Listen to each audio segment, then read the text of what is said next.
Notre âge adulte, même dans notre relation avec Dieu, il y a des blessures. Ruth chapitre 1, verset 20. Noémie dit, ne m'appelez plus Noémie, appelez-moi Mara, car le Seigneur a mis de l'amertume dans mon cœur. Ruth chapitre 1, verset 20. Car le Seigneur a mis de... Noémie dit, elle est devenue amère à cause de Dieu, parce que ses 2 fils sont morts. Même dans la relation avec Dieu, on peut être blessé. Dans la relation avec l'autorité, on peut être blessé. Certains ont vécu des coups durs dans la vie. On a perdu un parent, ça crée un choc. Un ami, ça crée un choc. Un frère, une soeur. Là où peut-être il y avait un mariage, le mariage a été cassé, il y a eu divorce, une relation amoureuse, ça n'a pas marché. Beaucoup de choses. Des situations imprévues, un travail qu'on perd. On a cru en quelqu'un, on lui a donné notre argent, on a eu tous les problèmes, on a aidé quelqu'un après, l'injustice. Toutes ces choses-là viennent enrager notre vie.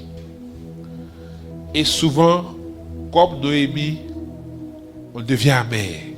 On peut lire?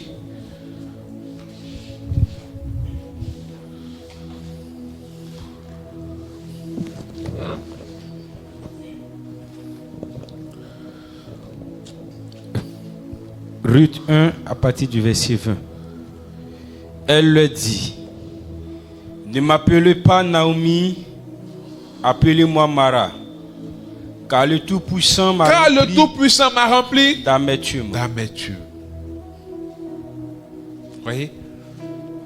Toi aussi, peut-être, tu n'arrives plus à voir Dieu comme un père parce que il y a eu des situations dans ta vie où tu penses que même Dieu t'a abandonné. Souvent, on allait puis on dit, et vous savez, quand quelqu'un subit beaucoup d'injustice dans sa vie, il se dit que Dieu prend plaisir à sa souffrance. Il se dit que Dieu l'a abandonné.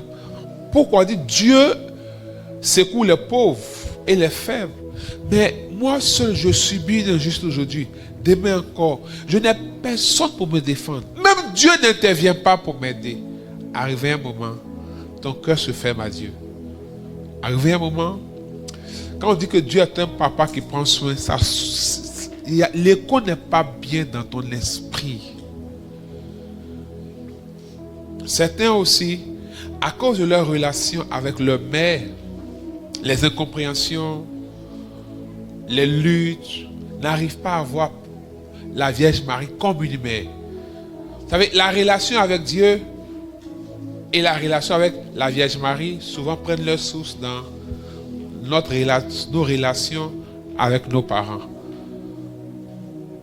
Il y a des gens qui ont du mal avec l'entité papa.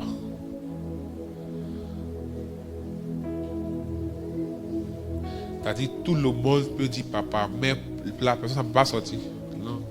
Le vieux, doyen, c'est ces mots-là la personne va parce que papa est trop lourd et important. Quelque chose a été cassé. Ça, ce sont de manière générale, ce sont les 5 types de blessures qu'on peut rencontrer. Mais de manière pratique, dans la vie de chaque homme, il y a des souffrances terribles. Avec son conjoint, dans notre sexualité,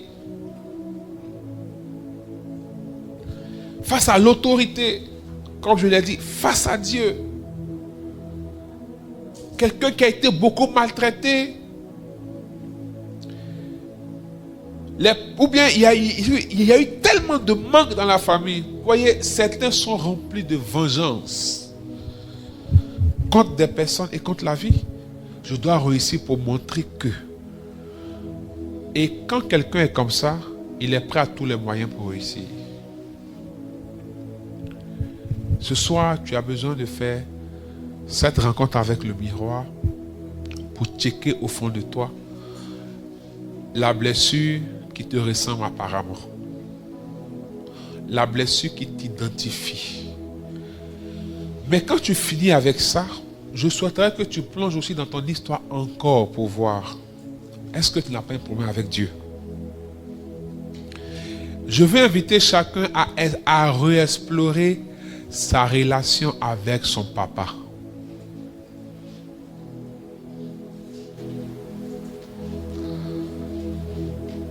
Où tu en es dans ta relation avec ton papa?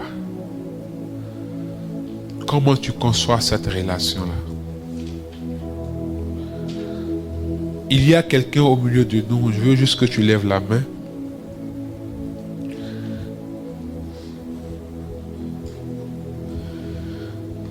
Comment je vais le dire? Je cherche les mots simplement.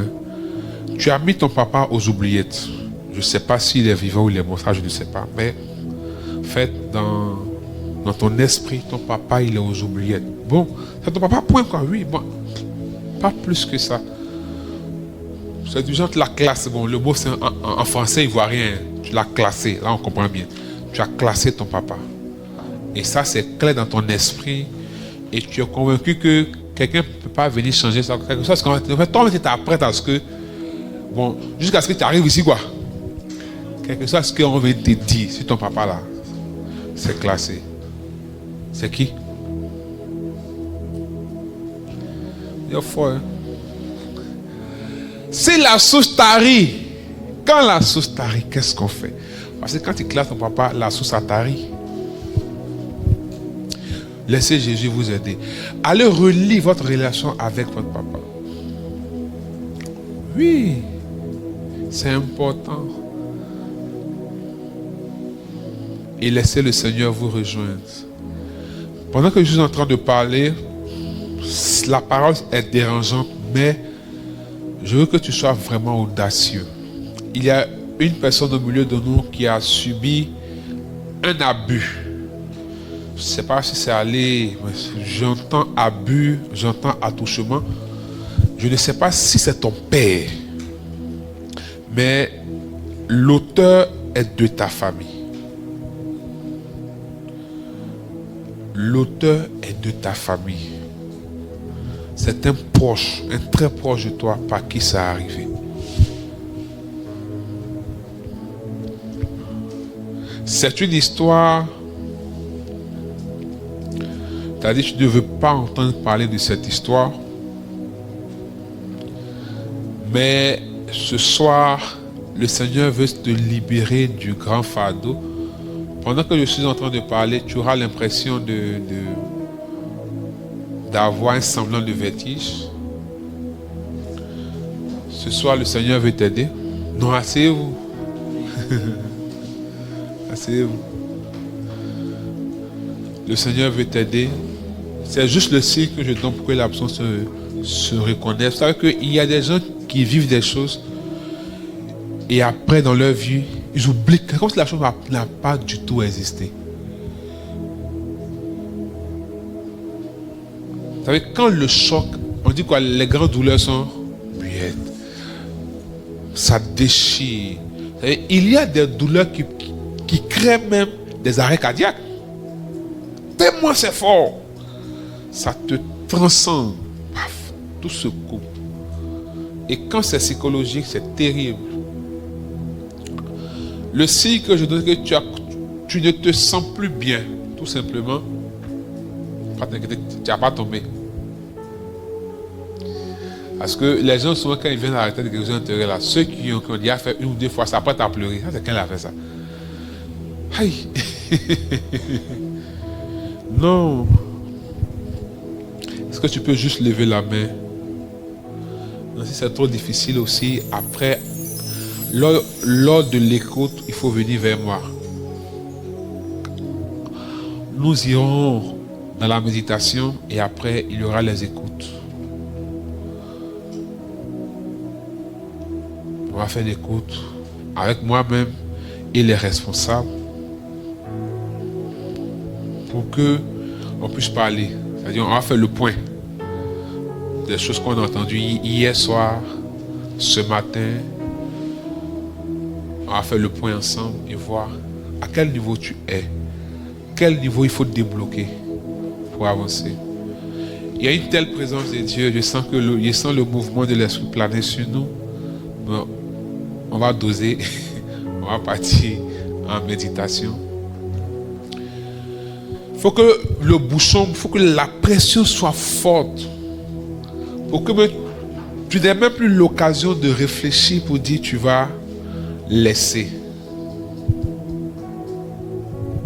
Tu vas arrêter.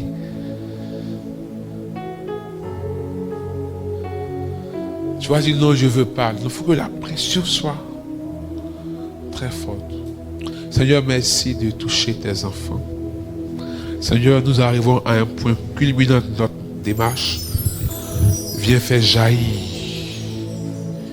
Viens faire remonter.